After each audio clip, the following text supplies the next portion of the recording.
Hey, welcome to the channel. My name is Campbell. I'm an author and a freelance editor. I write petty, heart-wrenching poetry for the modern woman, and I have 4 collections of poetry out currently. If you are interested in any of my services or books, the links will be down below. So today we are going to do a little book haul of all the books I have picked up from Dollar Tree.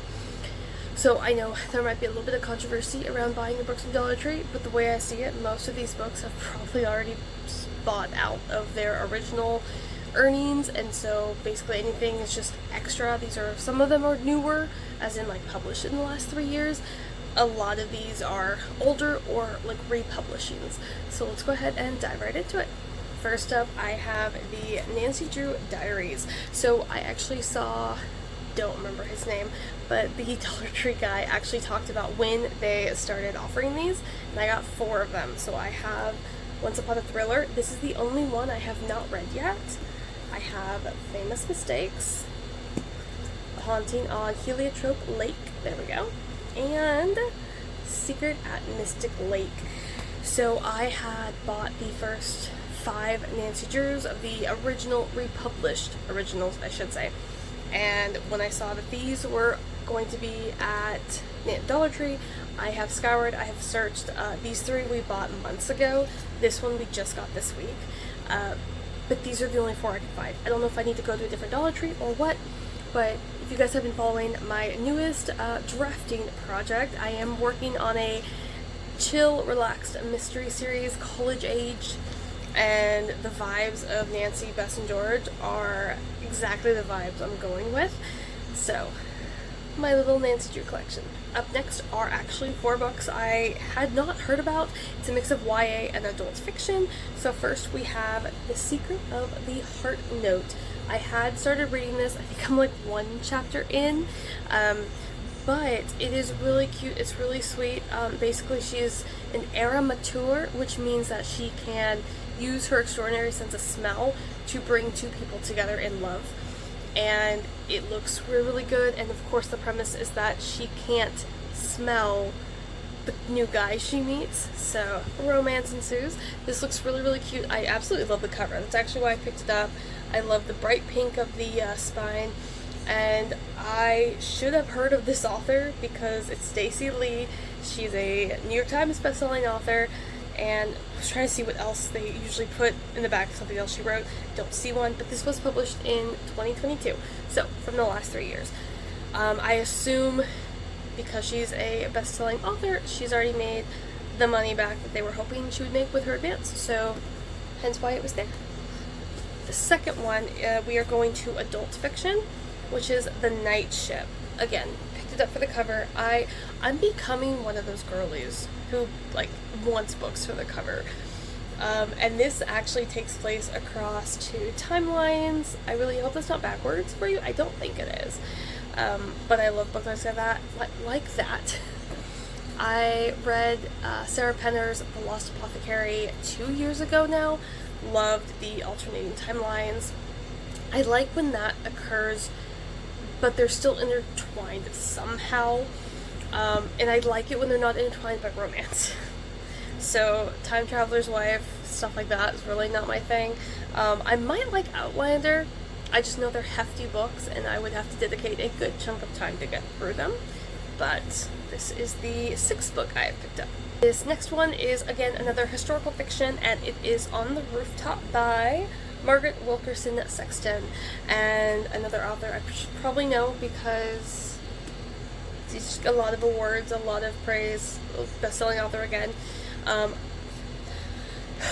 gonna sound like a broken record. I picked it up because it's pretty to look at, but it does take place in the 1950s. It's on the music scene, so it's just really exciting all over. It sounds really good. I have not started reading either this one, the last one, or the next one, so these will all be brand new to me when I dive into them. But yeah, actually I haven't even looked at them. It's just a really pretty pink. That is so pretty. Okay, yep, I'm here for that. And next, I just realized I have one in the other room. I'll probably have to go get it.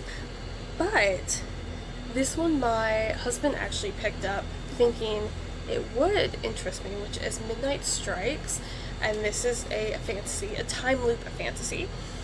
And it is there's a ball, that. There you go. Typical fantasy. But this is kind of the realm I would normally have gone in YA. So for the first like 15 years that I wrote, I was writing fantasy. Not quite royalty balls, but more Ranger's Apprentice sort of vibes, but not even like that well structured, to be fairly honest. I ended up going back because I had two different big fantasy projects, like two different fantasy series I was working on. One was like a true fantasy hero's journey. Something happens with his parents, he has to go out and find them, he makes friends along the way, and he has to fight the bad guy. There are swords, that kind of thing, but it was like half modern, like it could have taken place in like the 90s, I guess, and I didn't really intend for that when I was writing it. The second one was, it completely transformed from inception to where it was when I stopped working on it, and it was a portal time travel fantasy, science fiction, alternate history. It went through quite a few changes, but essentially a portal alternate history, I guess, is really what it would have been. And honestly, looking back on it, it's probably a good one to go back to because of the landscape that we are in. But the other one, I'm just going to go ahead and put a little photo over it. It's called The Rillville USA, and it is a collection of short stories, and that is why I gravitated to that, because that was something I could get done in like easier chunks. I would definitely consider it literary fiction. I don't know what it considers itself, but I am really enjoying it. It's kind of like a modern day Sylvia Plath vibes I'm getting from it, which is probably why I'm really enjoying it. But most of the short stories are centered on just the hidden parts of America that, you know, media and the big powerful people don't want outsiders to know. Even though the rest of the globe knows all of this is happening anyway, because it happens everywhere in the world.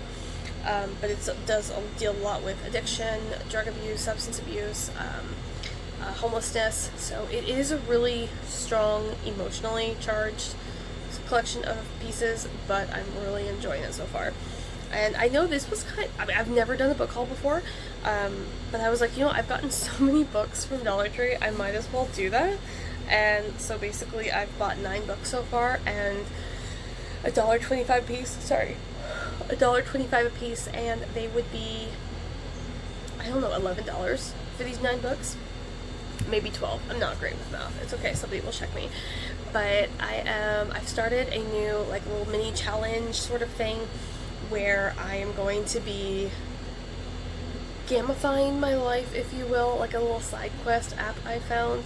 I've started filming a little bit for it. I don't know if I want to do like a monthly update or like bi-weekly or something like that, but that is something I'm working on. I'm really enjoying it, and I have a ton of beta reading projects to knock out as well.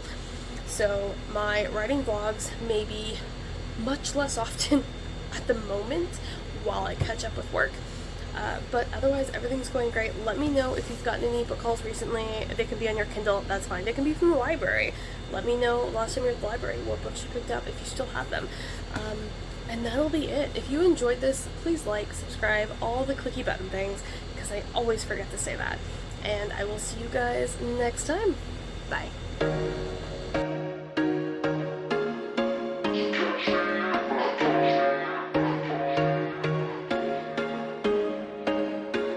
There was once a day that I would pray for you. I'd go and misbehave just